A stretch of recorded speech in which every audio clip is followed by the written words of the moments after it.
Sinor ew xêzanê xuya yê ku te dike tu.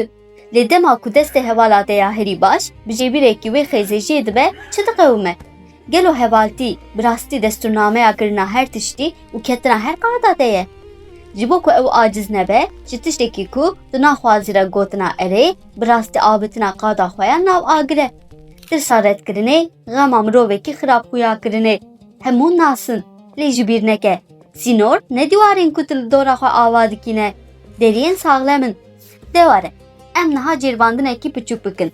Di şîroveyan de senaryoyekî binivîse ku tê de tu bi awayekî zelal lê bêyî ku hevalê hevala xwe aciz bikî dibêjî na.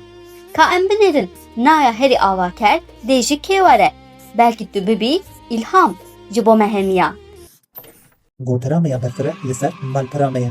Hûn dikarin nêrînên xwe binivîs, xêz an jî bi peyamekî dengî bi me re parve bikin. Ê peyamûtiyem di beşa daxuyaniyê de ne.